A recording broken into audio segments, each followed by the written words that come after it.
Hi, my name is Vashti Dubois. I'm the Executive Director of the Colored Girls Museum in Philadelphia. How did all of this come together, acquiring the property, exhibit development, and curating of material? Okay, so the Colored Girls Museum is really technically like a year and a half old.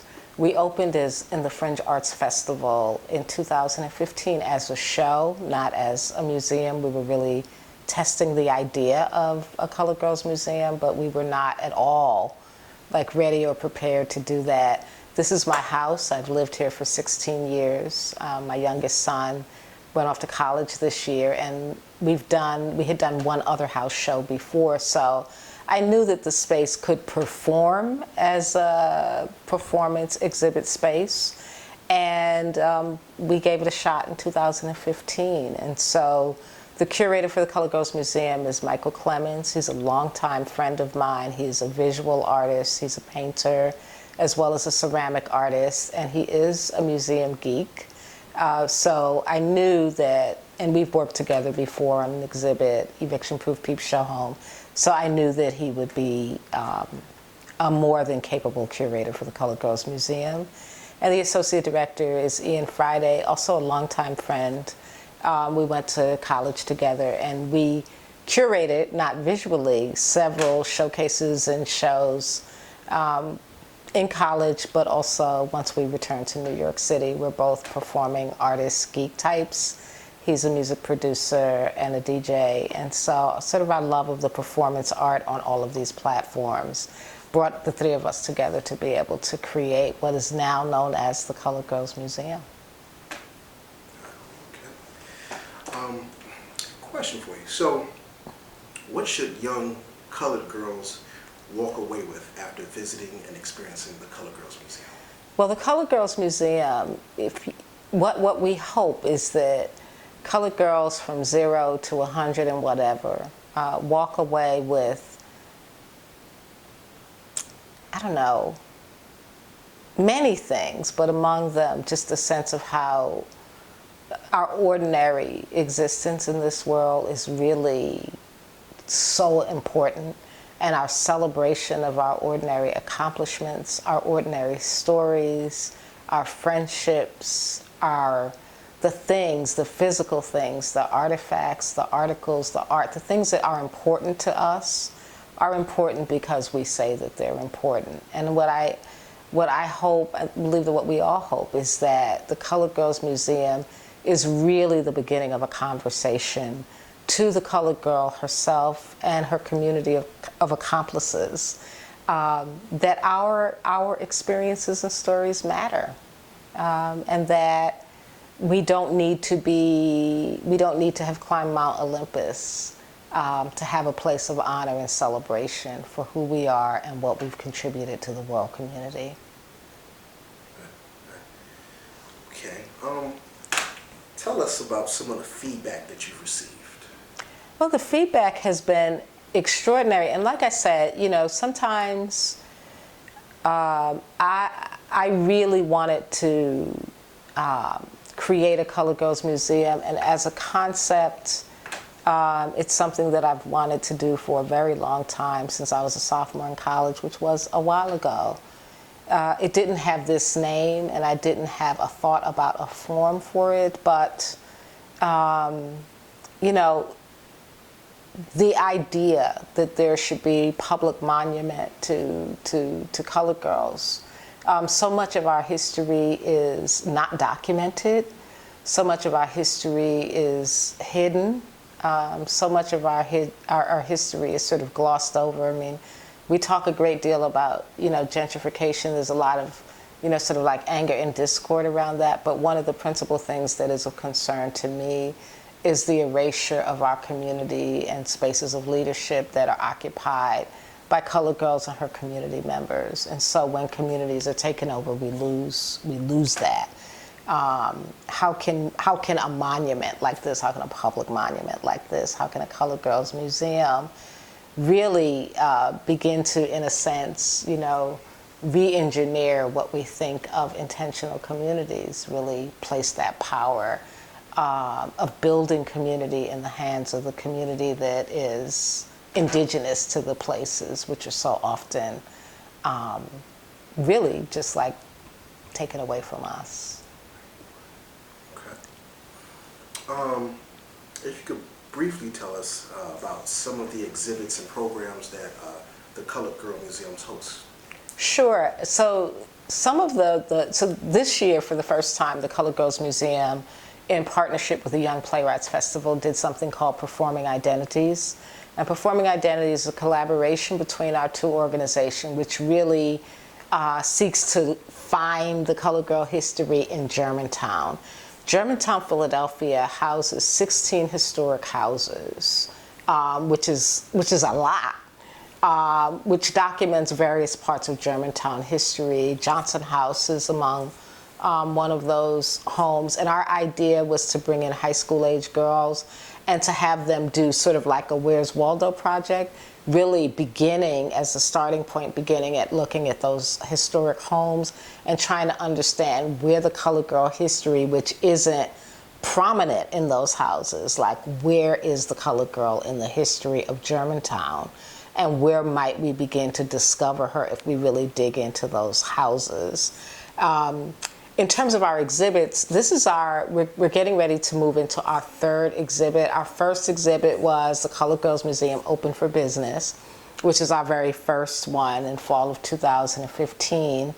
And the second one was the Colored Girls, it was a good night's sleep.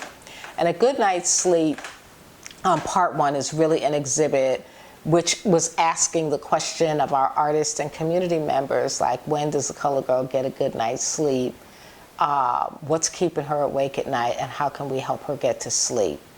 And that was in part one, so that was September of 2016. And then part two of that exhibit was a good night's sleep urgent care, which came in March.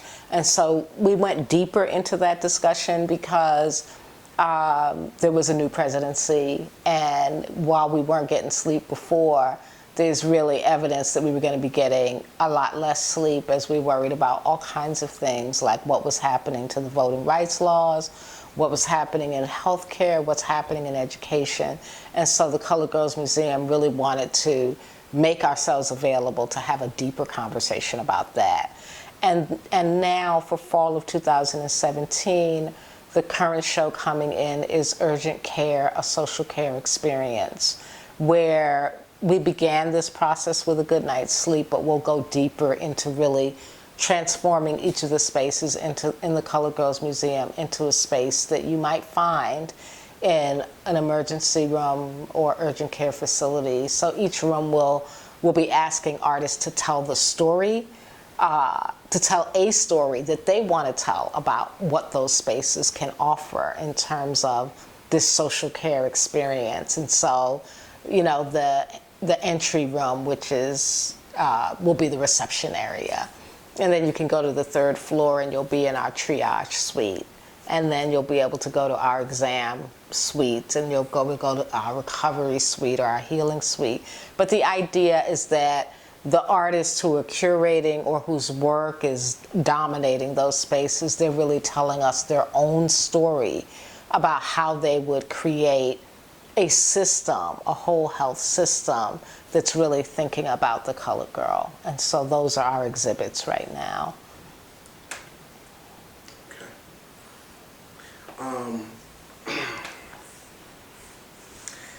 I want to ask this question. It kind of piggybacks on a prior question, but you may have a different response. How do you feel the museum will strengthen and empower young black girls in the 21st century? Well, you know, when I was a young girl, I read a lot. But the visual is really important. And we're in this time of like selfies and, you know, podcasting and video vlogging and blogging. And so there are really all these opportunities, I think, for the visual to be dominant, for the visual to be important. And I think that what the Colored Girls Museum has to offer in this 21st century is an opportunity for the colored girl herself to really harness the power of the visual and begin to notice how the visual is not only functioning as a documentarian, but also as a healer, right? Is that there are ways in which we can organize seeing ourselves that put our perspective as the center of that experience rather than someone else's. You know, we walk through the world constantly as folks of color having to put ourselves at the center of conversations and not even noticing. Like we shapeshift with such, we're so deft at it that we don't necessarily notice how we're always painting ourselves into a picture. I would like to think that when people come to the Colored Girls Museum, they become part of an immersive experience where at the center of the conversation is always the colored girl. Like that maybe you're in here for 20 minutes before you realize, oh my goodness, I actually didn't have to like do something in my brain to put myself inside of a story. Like I am the story. So there are a lot of ways in which I think that this is like a really sort of like a radical, sadly, like a radical moment for us in this museum. But also, when white folks come, like what is it like for someone else's perspective to be at the center? Like what can you learn from that? What can you take from that? How does the world feel differently to you when you leave an immersive experience that you're not the center of? Like, and how then might we, if we choose to, begin to understand what the experiences, of colored folks are who are constantly having to do this work, right? Where we're not, it's not our story, but we have to sort of like find a way into the story. Or it is our story, but we're not a central character. We have to dig around and kind of like exhume ourselves and exhume our stories. So what do we hope? What do I hope for the colored girl in this Colored Girls Museum? I hope that this is the beginning of a really big conversation about what it is the colored girl can offer. In this moment that we're in right now, what information does she have about leadership? What information does she have not just about surviving, but about thriving in really complex times? Because the colored girl is at the bottom of most things in terms of like perspective, right? And when you're at the bottom, it really alters the way that you see things. It provides a kind of insight that others do not have to have. It's not a choice that we make, but we take that circumstance and we have managed to make some really incredible sort of like innovations from being in that position. So let's celebrate that.